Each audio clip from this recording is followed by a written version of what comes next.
Hello friends, welcome to my YouTube channel Power BI Guru. So today our topic is to discuss about time intelligence functions in Power BI. So let's see what it is. So it is about MTD, QTD and YTD functions. So what is MTD? Let's see. So MTD starts for month to date function in Power BI. So it evaluates a specified expression over the given interval from start of the month to end of the month. We can understand in simple way, like it keeps on adding all the numbers based on a cumulative way. So how we do it, we can understand it in practical. So this is the DAX formula for this. Like if we want to calculate profit for the MTD way, then total MTD bracket sum of sales data of profit and the date range. This is the DAX formula basically.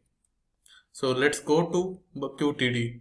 So QTD is again starts from first day of that quarter to end of the day in that quarter. So next quarter it will again start from first date to end date. So like this, the formula is same, like total QTD bracket sum of that column comma date range. Similarly, we can perform operations for year to date as well, that is YTD. So it evaluates from the starting of that year to end of that year. So next year it will again start from 1 only. So like this we can do. Same thing we can understand in formula, that is total YTD sum of sales data and then date range. So we can understand in example now. So let's see. Go to our Power BI visual.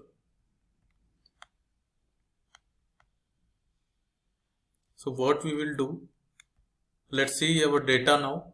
So we have some data like sales data, that is order ID, order date and customer IDs, customer name, city, state, country. So what we will do some analysis on this quantity. So we will do cumulative sales, cumulative quantity here. Means how many orders per day has been ordered. And one more table we have as a date table. So date table I have already discussed in my previous video, so you can refer to that if you want to understand how this date table is created. So now let's see it practically how we can use this. So we can create a measure,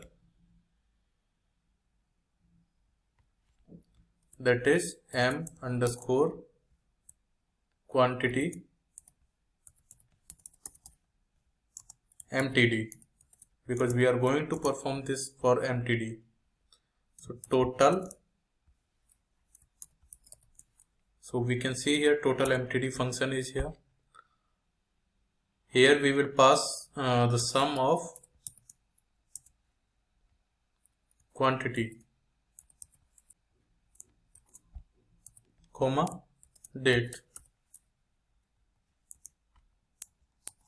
So let's create a table now and see the data, what it is showing. So I will select date first and then quantity. So where is quantity? This one. And after that we will apply this measure as well. So this is here sum of quantity. So we will use don't summarize option.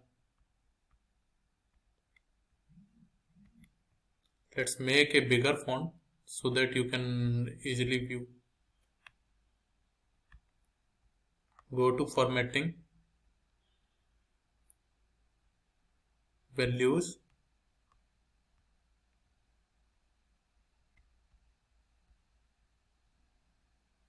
so it's clear now. Go to column headers, make a bigger font, bold it, change the background color, change the text color as well.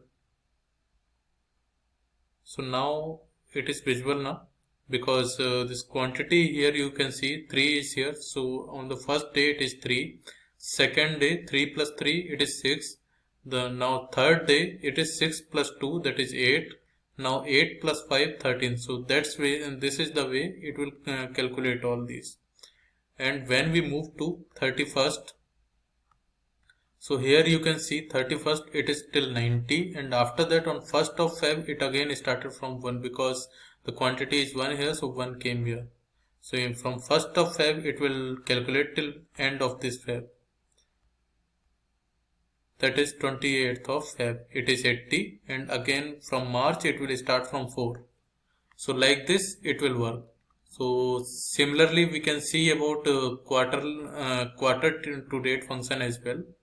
So let's create this one. So click on new measure, m underscore quantity score QTD equal total.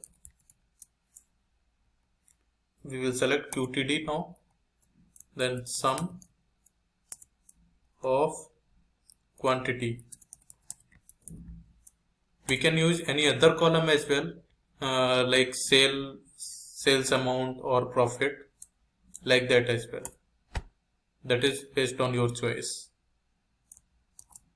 Bracket close for sum, now comma, now date range, that is date, bracket close. So this is m quantity QTD. So we'll add this one as well. But first see where it is created. Oh, we have created it in date table, so we can change it. So how we change it? Here it is the home table. We just click on this drop down and select sales data. So the measure will be moved to sales data now. It is kept and disappeared from here, and it is coming here now. So we can select from here. So we will calculate this one on the basis of quantity now. So quantity is 3, so it will come as 3, 3 plus 3, 6, 6 plus 2 it is 8, 8 plus 5 it is 13. So till this month it will be same as MTD. Here it is till 90. Now after 90, QTD will again start on accumulating these values till that quarter. So quarter ends on March. So till March it will calculate all the values. Let's go to March.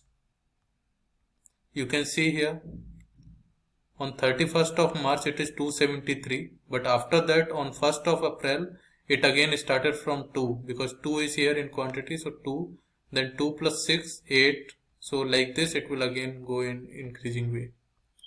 Similarly we can see for similarly we can say for year as well. So let's create one new measure, that is for year.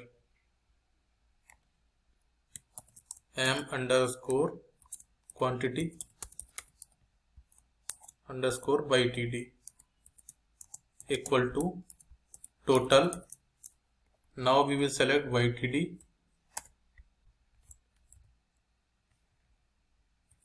bracket start, sum of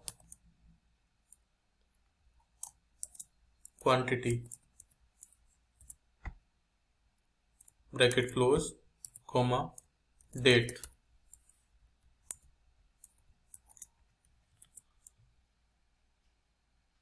So the measure is created now. We can see which, again it is created in date table because I have selected date here. So that's why, but we can change it to the table, that is sales data.